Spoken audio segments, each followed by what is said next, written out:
Okay. All right. Welcome, everyone. Thank you for joining us for today's session for our JA Inspire Career Speaker Series.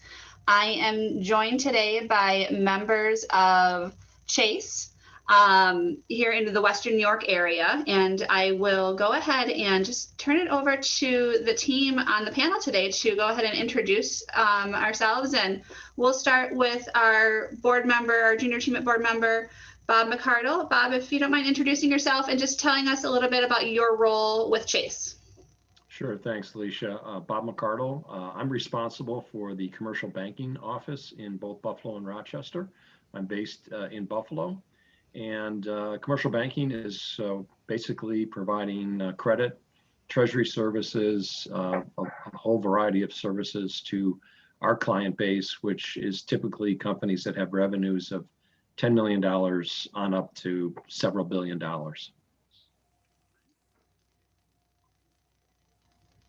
Great, thanks, Bob. And I just wanted to pause right there. I think we just had another member join on the call. Yes, good morning. It's Michelle Doreen. I'm sorry, I'm running a little late. That's okay. Good morning, Michelle. Just so you know, we just started the session and we are recording. We're just starting with some introductions. So would you like to introduce yourself and tell us a little bit about your role at the bank? Sure. It's Michelle Doreen. I'm the market director of banking. So I manage all the branches here in Rochester. And so all the branch managers report through me at our retail consumer bank. I love what I do. I love helping customers. I love helping my team, growing our business. So I spend a lot of time in my branches coaching and helping and guiding. So just really, our priorities of the business is to really provide like outstanding customer service, help our customers make the most of their money, and just really, grow the business, retain, and bring in new customers. Great. Thank you so much. So happy you could join us. Appreciate it. Absolutely. Thanks for having me. Absolutely. Debbie, would you mind going next? Sure. I'm Debbie Gentile, and I also work with the commercial bank or under the commercial bank, such as Bob does, but in a little bit of a unique situation where I'm a government banker. So I have the pleasure of working with school districts. I have the pleasure of working with counties and cities, as well as authorities, so places like airports. Okay. Interesting. Great. Thank you. How about Blair? Yeah, absolutely. Thank you very much. My name is Blair Bedga. I'm an associate on our commercial banking team, and I actually report right to Bob McArdle here. I am responsible for supporting the bankers that keep the shop running all throughout upstate New York within that commercial banking function. Excellent. Very good. Thank you. Fred? Yeah, Alicia, thank you. I'm a proud junior achievement graduate. So, it's great experience. So I manage I work on the JP Morgan side of JP Morgan Chase, similar to Debbie. So I manage a team of government bankers, associates that cover basically the banking, borrowing, and investing needs for states, authorities, schools, large counties, from New Jersey to Virginia. So I sit here in Buffalo, but in normal times, I spend a lot of my time traveling, meeting with my team and customers throughout that territory. Great. Thank you. And then Daniel, last but not least. My name is Dan Reinholtz. I'm with our business banking group. And like my counterparts in commercial, similar role, I work with business clients. I assist with lending needs to help businesses get the capital they need to be successful. And I sit in Rochester. I also do cover Buffalo from time to time. And I handle businesses that have revenues up to 20 million or up to 20 million in revenues. So that's my role. Excellent. Thank you. Thank you all. I just have some questions for the team, and really, anyone can jump in at any time. So just to kind of get started, we talked a little bit about your role at the company, and, again, keeping in mind that our students that are listening to this are middle school and high school. Can you explain to them a little bit more about like what your day-to-day looks like on an average day? I guess in normal times, what does your day-to-day look like? I can start. I guess, we really like to say at JP Morgan Chase that the client is at the center of everything we do. So we are, I think every one of us said it, we're managing our client relationships, and things come up on a daily basis. They may be operational issues that we have to help them with. It may be on our side a credit need that they have. They may be looking to acquire a business, so we're helping them finance that. They may even be looking to sell their business, so we try to get involved and help them in that way. So it can go anywhere. We're trying to grow and develop business, so we're always prospecting and looking for new relationships. But on any given day, things can go in all different directions just based on what one particular client may need that day. Right. Right. I think we've heard that a lot from our career speakers, in other sessions too. Just, a lot of communication with different constituents and problem solving, a lot, critical thinking. Debbie, were you going to say something? Well, I was just going to say, since we're speaking to students at school, it's easy for me to help you to understand what I do, because when you're out there on that new turf field, or you're looking at a really fabulous new entrance that you may or may not like, because there's a lot of security now that's being baked into everything. Those enhancements or those new things that you have at your school cost some money to the district. So I would help the district to get a loan to be able to pay for those things. I also help your school district when they receive money that comes in from all your moms and dads paying taxes. So those school taxes come to the school, and I help them to make sure that they can earn the best rate of interest as possible on those dollars. And then in addition to that, I help them make sure that they're able to take care of the school district checkbook. And so that's something that we help them with, a little bit of the process of knowing how much money is coming into the school so that they have enough to pay their bills, and whatever's left over, we can help them to invest. Excellent. Thank you. So this is always one of my favorite questions to ask our speakers. Going back in time a little bit, what were you interested in when you were in middle school or high school? Did you always know that you wanted to go into finance, into the banking business, or did any of us have other thoughts in mind when we were, in our teen years?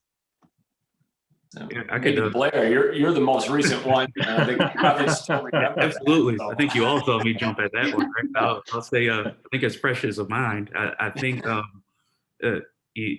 had plenty of wide-ranging things I thought I wanted to do when I was in high school, and especially particularly middle school. Right. I think the main thing was play sports. I was a 3-sport athlete, all the way up through high school, and eventually I stopped growing, and that's when life hit hard for me at the end of the day, right? But once I transitioned out of that, I knew I wanted to do something with money, right? And ultimately, I started to take that to frame what I was doing in high school and think through, okay, hey, here's what I need to do to get to the next level of things, right? And start to learn more about the space of finance. And I think ultimately it's rolled me into banking, which ironically enough, which I didn't think I was ever going to end up getting into, and I was fortunate enough to get into it. So. Great, thank you. And although it was a long time ago for middle school and high school for myself, I always did know, even in middle school, high school, that I enjoyed sales. I like working with people. I sold newspapers. I think for JA, we made candy jars and sold those door to door, which was great.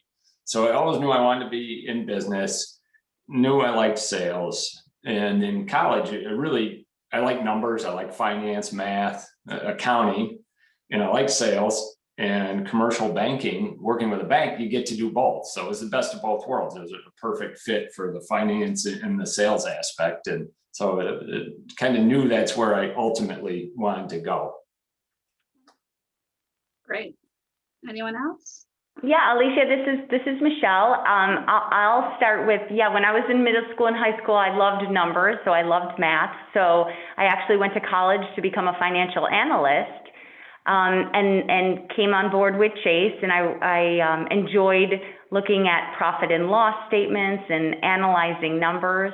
I did that for about 5 years, but then I really missed, I'm a people person, and I enjoy interacting with people, and didn't really get a chance to do that too much as a financial analyst. So then I got into the sales aspect. And so banking was perfect for me.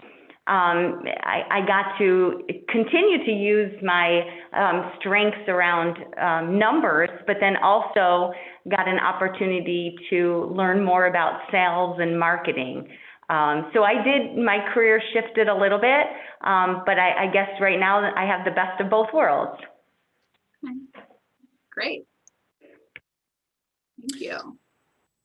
I'll touch base as well. Sure. I started out with an interest in advertising and Okay. advertising and sales, and that's where I thought my place would be. And out of college, I did work for the local newspaper in the advertising group, the Democrat and Chronicle, and started out there, and then kind of realized that I was more interested in the sales portion of it, and then eventually got into finance through American Express, and found my home here at Chase, and haven't looked back. This is where I need to be, and it took a little bit to get there, but it's always different for everybody how you end up where you're meant to be. Yes, absolutely. And that's something that we hear often too from our career speakers, that, the path isn't always direct, right? And kind of to segue off that, and you've touched on it a little bit, but your college experience, what were your majors in college? I think that's always a question that we get from a lot of our students. What should I major in? And I think, Dan, you mentioned you started in advertising, so I'm assuming that you probably weren't thinking finance when you were in college. Can anyone jump in and just tell us a little bit about your college experience? Sure, I can jump in. Go ahead, Deb. Oh, sorry about that. No, go ahead, Deb. I, like Dan, never thought I ever wanted to be in finance. I wanted to be a teacher, sort of ended up shifting over to a degree in psychology.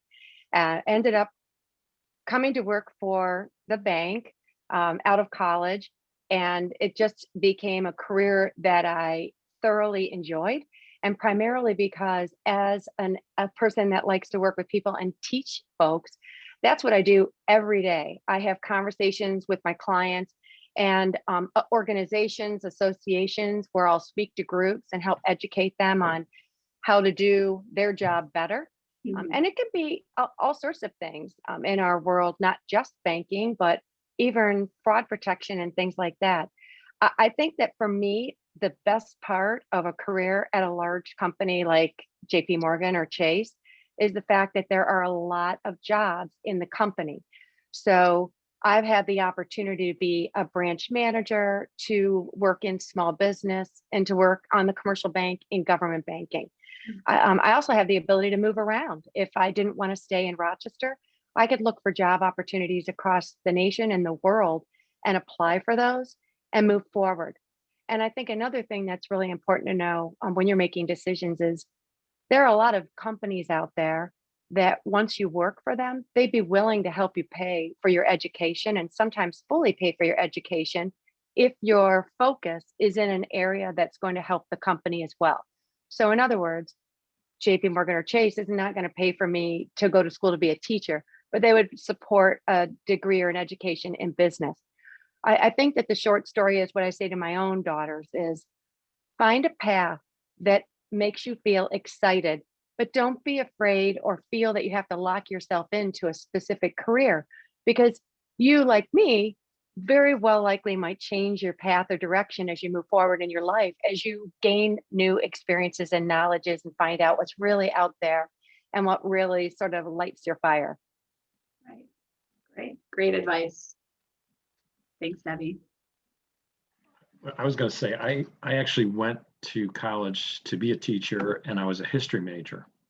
And my brother was a little bit older than I was, and he was going to the same school for like his administrative degrees. He eventually became a principal and a superintendent.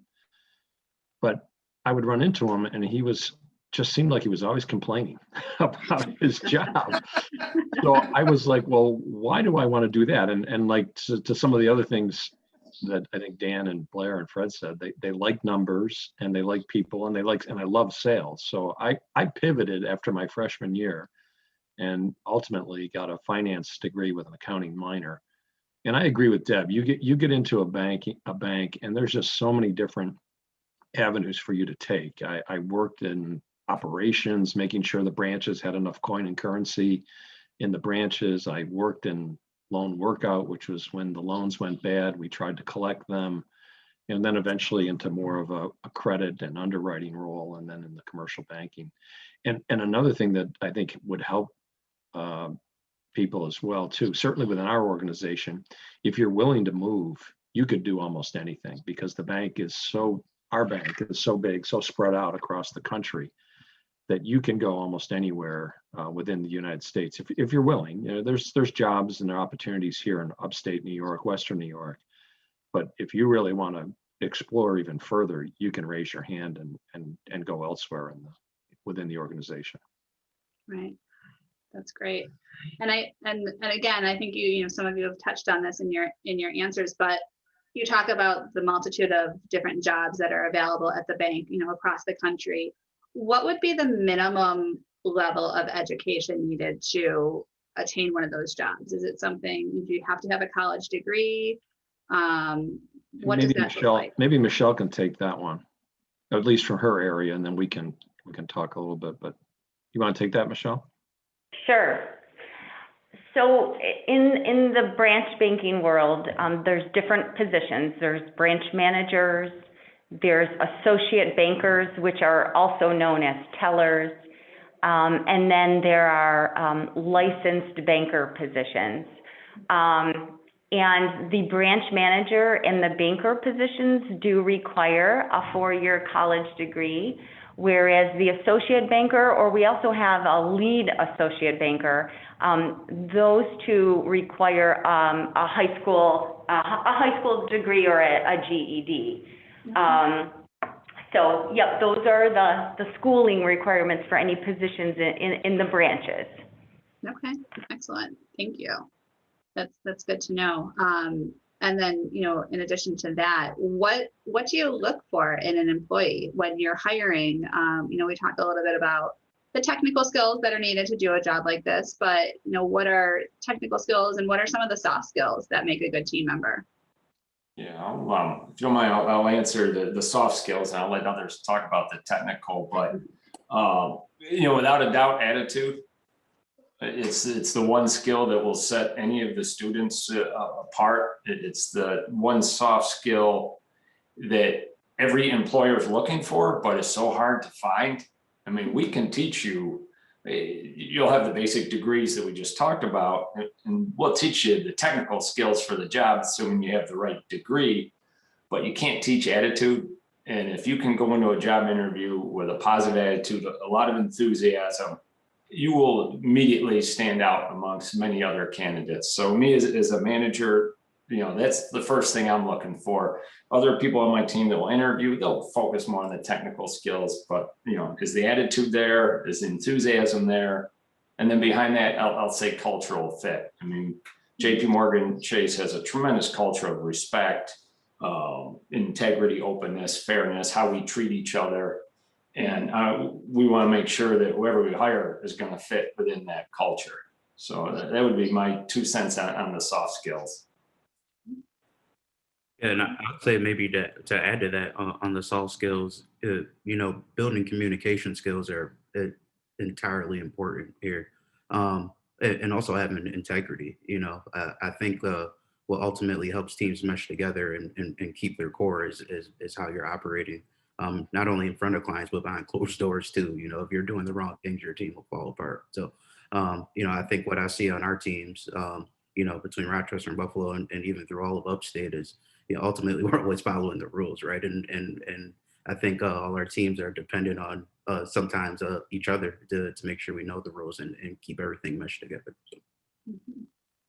Great, thank you. And Blair, just to, because you mentioned you were an athlete involved in sports teams. Do you think participating in teams and being part of a team in your youth, did that help, in your position today, the skills that you learned then? Yeah, absolutely. I think the positions I played, right, particularly in basketball, as a point guard, right, that's a natural leader position. You have to communicate with the rest of your team. So I think that kind of built the base. And I think when I went to college, I was able to build a little bit more on that, right? But playing sports is the ultimate team builder at the end of the day, right? Because it's the one thing you look at and you could say, all right, we know what our end goal is, and ultimately, if we build a plan around it, we can execute on certain things along the way. We'll come out victorious at the end of the day, right? And I think I've been able to take that base and the competitive nature of it all, and ultimately bring it into some roles to help myself grow and ultimately help for the benefit of the teams as well. That's great. Very good. Anyone else have anything like that, that they participated in, as a high school student? I know, Fred, you mentioned junior achievement. If you want to talk a little bit more about that, that would be great. Or anybody else that has experience in clubs or teams that, lend themselves to the skills that you use today. Well, yeah, go ahead, Deb. Well, I was just going to say, not so much high schools anymore, but absolutely when you get to college, there's a lot of negative that you hear about Greek life. But I personally believe a lot of positive comes out of Greek life, because you're part of a group of people that you can use as a networking source for the rest of your life. And so that becomes really important as you move up through, your high school years, when you're a junior and senior, and you're starting to think about colleges and needing some references to get a job, things like that.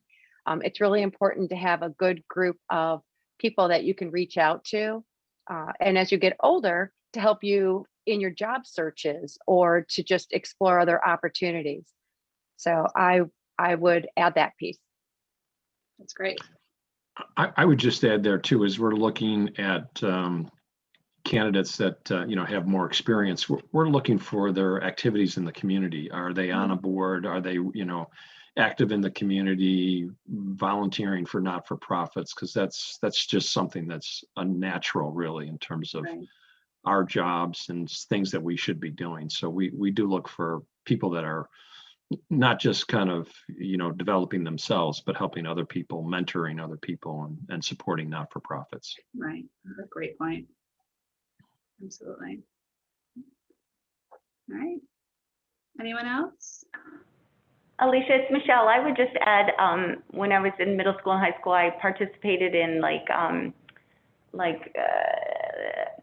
the government positions, like class president or class treasurer.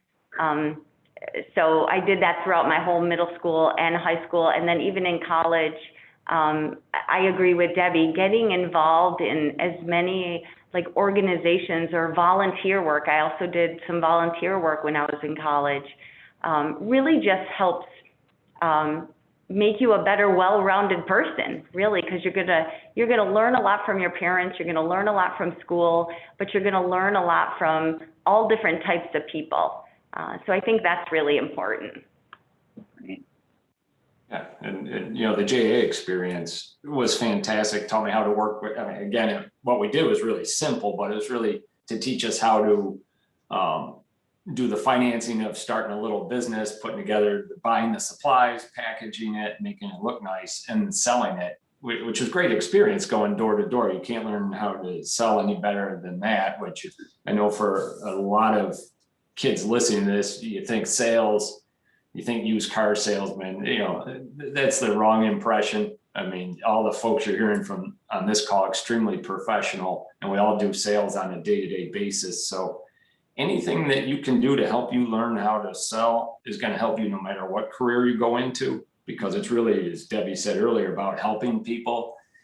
No matter what you do, whether you're trying to convince your parents of allowing you to do something, or a teacher that they misgraded you on something, the better you can learn how to listen to folks, determine their goals, and then help them meet those goals is going to help you no matter what career you go into. So if JA can help you with those skills, that's a tremendous benefit. But any leadership opportunities you can do with school clubs, college, fraternity. I did a lot of that, to say the least. Not-for-profits, anywhere you can get that outside experience that Bob talked about to help the community, especially volunteering, is great. Is going to benefit you. Great. And keep track of that. So, if you're involved in middle school, whether you're a Girl Scout or you're on a softball travel team or whatever it is that you're doing, you're probably already volunteering. So make sure you keep that written down, put it in your phone, write it on a sheet of paper and put it in a folder, but keep track of that volunteer work that you're doing. That's great advice, Debbie. I've heard that from some of our teachers that tell that to their students as well. Even if you're in middle school, keep those certificates, keep record of the clubs that you're a part of, because it'll come time where you have to fill out an application of, either for a job or for college, and you're trying to recall all of those things that you did. So it's something definitely to think about when you're in middle school, to start recording that for sure. So great advice. Just as a wrap up, is there any other resources or things that students should keep in mind or take a look at as they're coming up in middle school and high school, or anything that they should consider getting involved in if they wanted to go into a finance career? Yeah, I would say just more broadly speaking, just getting involved in anything and everything you can. I think that was the approach I started taking ultimately with myself, right? And it allowed me to network and continuously meet people. Whether it was community based or business based, just asking people about their learning processes and continuing to drag that along. And something I continuously even do to this day, even just to make sure I'm growing personally. But staying involved and staying visible, just more in a broad sense, is extremely important. Great. I agree. Yeah, well said, Blair. I think you want to expand your network of who you know and getting yourselves out there, your experience. Never stop learning.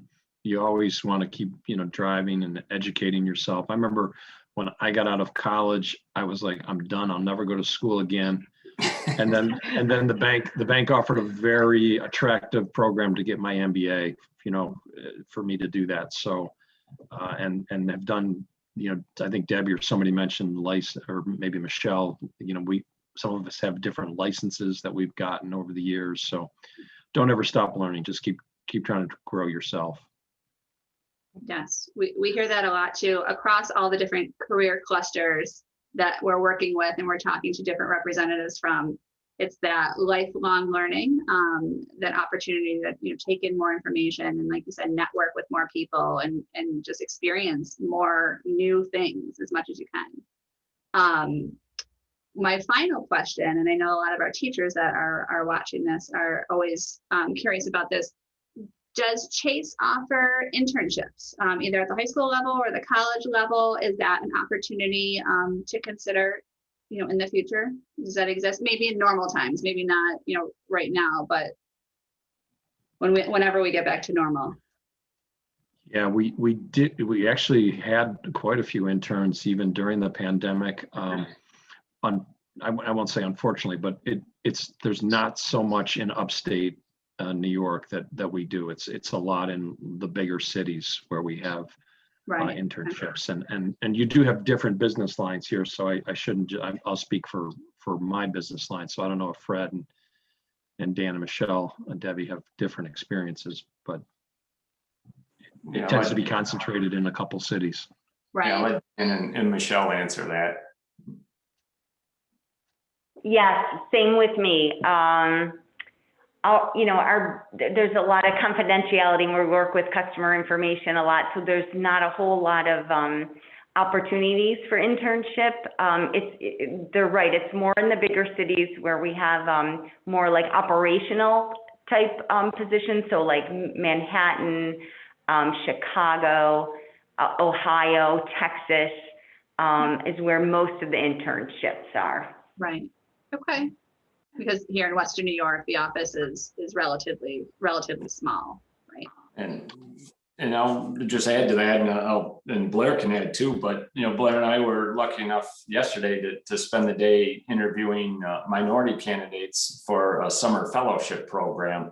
again, run in the bigger cities. Mhm. I do a lot of interviewing for our summer internship programs, again, in the bigger cities. But as you go into college, then you don't know where you may end up. That may be an opportunity for you. So, please go online to our website and research those opportunities. But that's a big part. And it's a real joy to see someone come in as a summer intern during college, move into an analyst role, an associate role, as Blair has done, and then develop into a very successful banker. So it's a great process that we have for developing our talent. Right. Alicia, go back to your previous question. Just one other thing that Sure. students can do, if they're fortunate enough to be at a local school district that has Academy of Business and Finance, I can't think of a better way to develop your soft skills and business skills, job shadow skills, internship skills. So there are a number of districts here in Western New York that offer those. So students, if your school does offer an Academy of Business and Finance, please look into it. I think you'd enjoy it. Yes, definitely. They're great. They're great partners with Junior Achievement too. So very good. Very good. Well, Michelle, was that you? It was Debbie. I Debbie, apologize. sorry. I just want to add in the fact that even though there's not a formal internship, that students and teachers can reach out to JP Morgan, any of us here on this call, and we'd be more than happy to, be on a phone call, mentor someone, or come into a classroom and speak more in depth and specific to whatever the topic they want us to dig a little deeper in. So I would put that out there. And one of the last best advice for the students, especially in middle school and high school, be so careful what you put on social media, and don't be fooled into thinking that you've blocked your account and no one can see it, because people can see it. And you don't want to have everything lined up perfectly, the greatest scores and grades on your test, only to not get a job that you really worked hard to get because you had some crazy thing posted on your social media. So share those privately in a text message. Keep it off social media. Public service announcement. Good Public service announcement. Yeah. Very good. Well, I appreciate everyone's time, joining us here today. We're going to go ahead and stop right there. And again, thank you to the team from Chase for being part of our Inspire Career Speaker Series. And thank you for extending the offer to connect with our teachers and our students, beyond this. I know they appreciate it, as do we. So thank you, everyone. Thank you. Thank you. Thank you. Best of luck, Very good. everyone. Thank you. Bye-bye.